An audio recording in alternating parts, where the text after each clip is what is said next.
یو پکې جوړېږه پاتې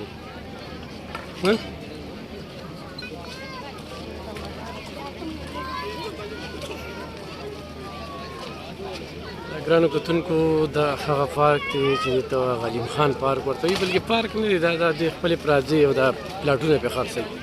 هغې دپاره دلته کې چې راځي د اوبو هغه ډانس دی او هغې دپاره به باقاعده چې کوم دي څه کې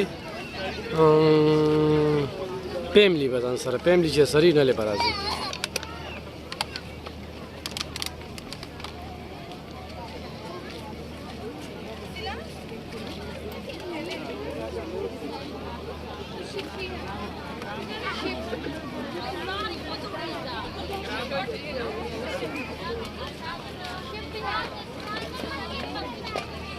نو ګران کتونکو ډانس پارټۍ سره سره په دې کې کبان چې کوم دي نو هغه هم پکې دغه کړي دي،